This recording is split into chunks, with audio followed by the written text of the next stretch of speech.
Mr. Goyal, appreciate you joining us here on CNBC TV18 as we count down to the rollout of the GST, sir.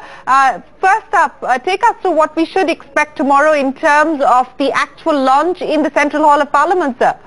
Well, I wouldn't know the exact contours of the program that's being handled by the Honorable Parliamentary Affairs Minister. But broadly, it's a celebration of probably the biggest and most transformational reform from the economic perspective that India has ever seen. It is a wonderful example of cooperative and collaborative federalism at its best, that all the states in the country, and for that matter all the political parties, have got together and made the constitutional amendment happen. The laws get approved in all the state assemblies, and the GST Council, I think, has done fantastic work. Over thousands and thousands of hours of painstaking poring over tons of documents and data to come up with a network, with a system which to my mind is absolutely wonderful.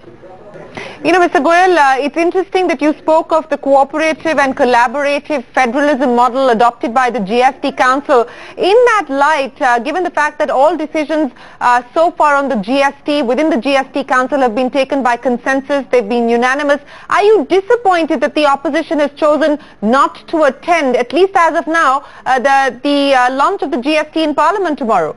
Well, I don't think all the opposition is not coming. There may be a few parties who may choose not to come. It's unfortunate, because I thought it's a celebration which the people of India and all the political establishment will do together, because it is the combined effort of all of us that we have reached this stage. We recognize that even though Mr. Vajpayee started or introduced the thought to the nation first, but it was truly the UPA and the Honorable President of India himself who took it forward in a big way. Last 7, 8, 9 years the nation has debated, discussed and come up with this robust framework that we have today on hand. Everybody decided on July 1st as the launch date. Obviously a game-changing large reform like this will take some time to mature, to get into the system, people to get used to the system. And as I have studied, it's so simple, it's so beautifully designed that A, it will not cause any distress or difficulty to anybody. B, it will ensure compliance of taxes. More and more people are going to be encouraged to pay their taxes honestly.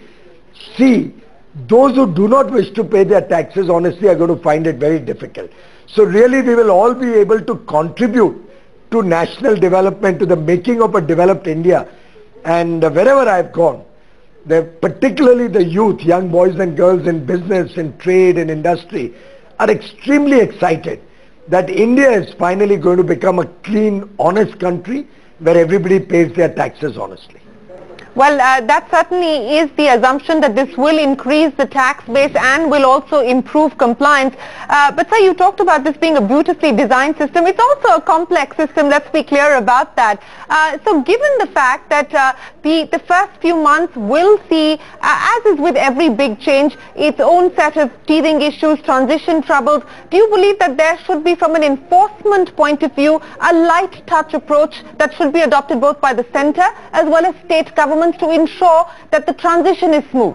Absolutely, and I can assure you and your viewers that all the states in the GST Council and the central government, especially when they even postponed the first return to make it happen sometime in September, the approach is that let people get a chance to understand it, get used to it, so there's going to be absolutely no harassment of the people.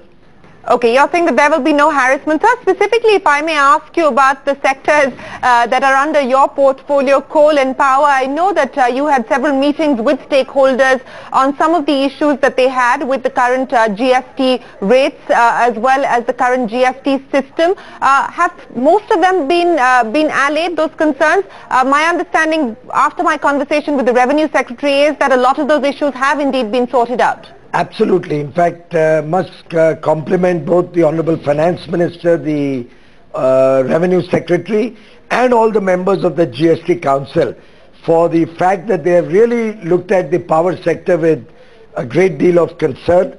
Coal has been kept at the GST rate of 5%. Renewable energy equipment for solar has been kept at 5%. By and large, they have fit in all the goods at rates which mirror the current taxation structure. Of course, taking the weighted average of taxes across the country on our products. So by and large, the power sector is quite satisfied and quite happy. Couple of issues, the fire ash being used to make the bricks. They had certain concerns. So there were one or two very small issues on which I'm sure the GST Council will deliberate in due course whenever they get a chance, and will be able to come up with a better mechanism. Irrespective, my submission to you, Shireen, and to your viewers is that the good part of GST is that whatever be the rate, it will be the same for everybody in the system. So there won't be any discrimination. It won't be that one set of people will be at an advantage to the other. Secondly, let the time evolve. We'll have data on each HSN code, on each item. What is the tax collection? We have the data of the past. So we'll have the ability to verify and see that we've been fair to different sectors. If it's found that on a particular product or a sector, tax collection is significantly more or significantly less, this is an evolving journey. The GST Council can always continue to examine these issues as the days go past.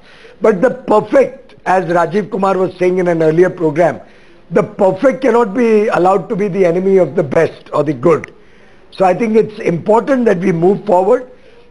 As I said on many occasions, you can only learn to swim once you jump in the water.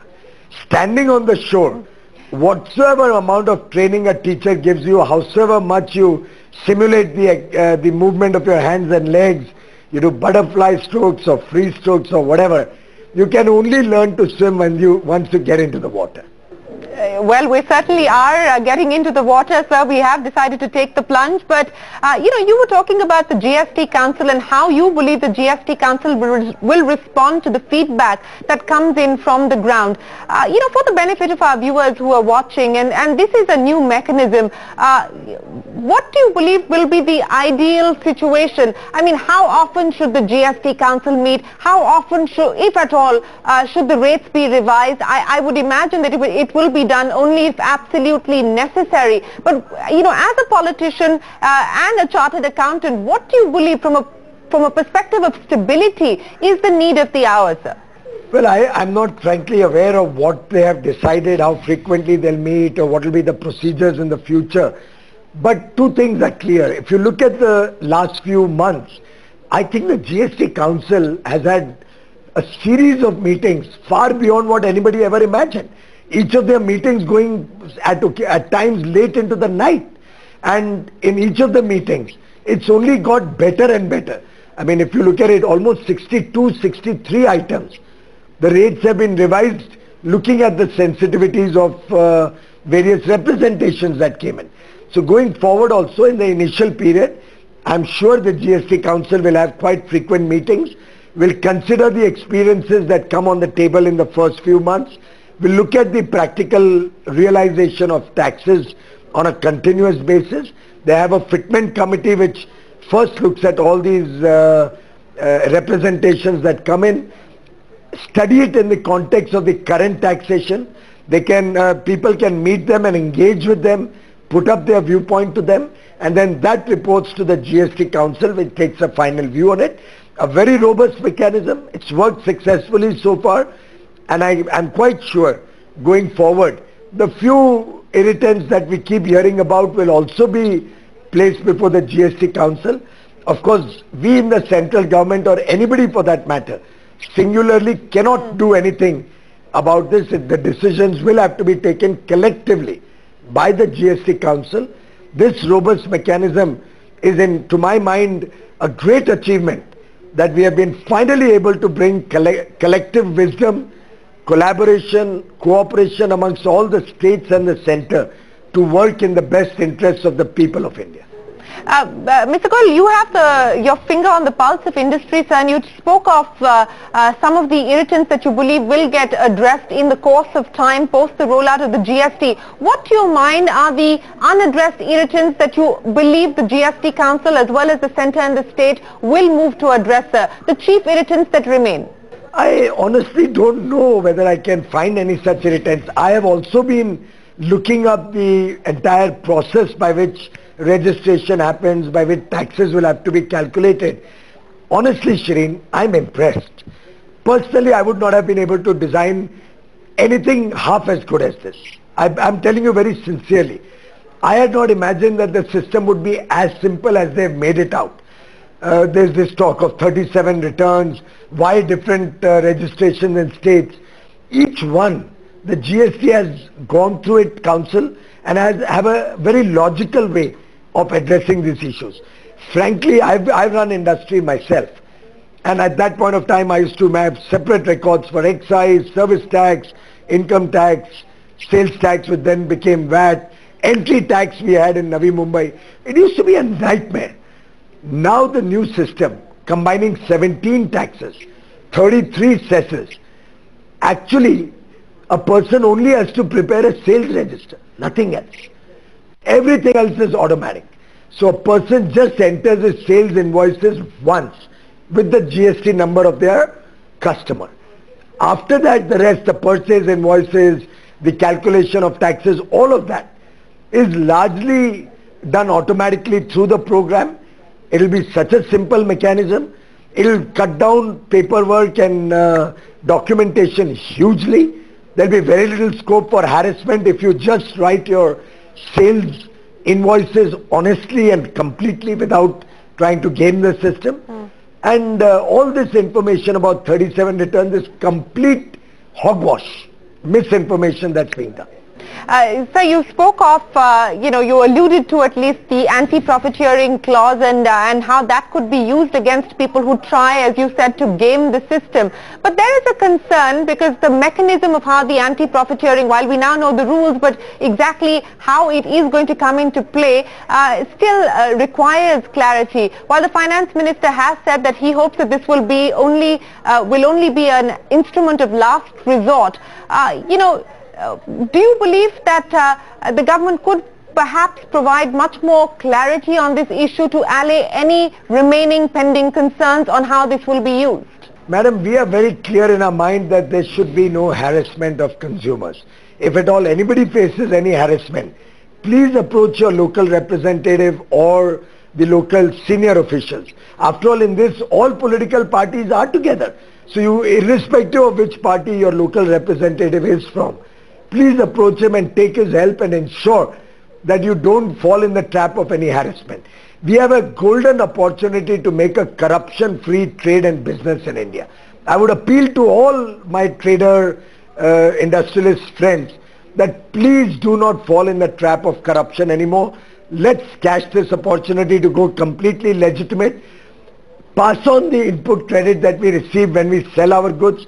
The anti-profiteering measures are kind of a deterrence in case it comes to our notice that, let's say, somebody buys a pen and he gets an input credit of 10 rupees on that pen, and the total cost is, let's say, 60 rupees, of which 10 rupees is the input credit. It may not happen that on 60 rupees he charges 18% again and makes the consumer pay 73 rupees without giving any credit for the 10 rupees for that input which he got. Of course, there will be a profit margin, a fair return. All that is, the profit margin is a function of the market forces. But certainly there is enough data in the system already, and there will be comparable data. So this triggers which will prompt anti-profiteering measures are all inbuilt in the system. There is no human being sitting and assessing where it is happening. So nobody need to worry about it. If somebody comes and harasses you, you have all the right to ask questions of him, the basis on which he is trying to allude to any anti-profiteering, and complain against anybody who is trying to harass. We will all be there. I will personally be available if anybody is harassing anybody in business under the garb of anti-profiteering, as long as aapka daman saaf hona chahiye. You can't You have to come with clean hands when you come to complain. You remember, Shireen, the jewelers problem when we introduced excise? Yes. I was very much in dialogue and engaged with them. And I'd given my personal mobile number to all the associations. That if your members get harassed, as you are most worried about, contact me directly. In 1 year, not one person has contacted. Okay, so that is a very welcome assurance there coming in from the minister himself.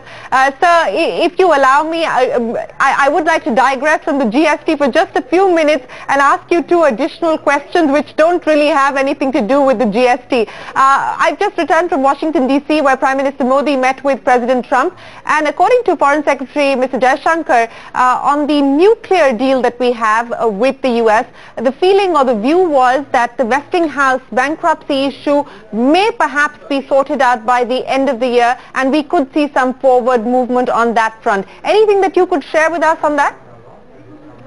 Shireen, I really would not know much about it because I was neither a part of the delegation there, and nuclear power comes under the Honorable Prime Minister and the different Atomic Energy Department. So my venturing to suggest anything on that would be inappropriate. Okay, sir. And then let me ask you about the current situation as far as Mundra is concerned. I know that you've met with stakeholders. If you can give us some sense of what the road ahead looks like, sir. Look, there is a situation where we have about 10 gigawatts or 10,000 megawatts of capacity which could come under stress or constraint because of the current situation. I'm seized of the matter, but it's largely a situation between the procuring states and the suppliers of power. Having said that, the central government is a responsible government. We have to ensure grid stability. We have to ensure low-cost power is available for all the consumers in these states also on a continuous basis. So I had facilitated a meeting where the bankers had come in also, because large amounts of loans and public sector bank money is involved in these projects.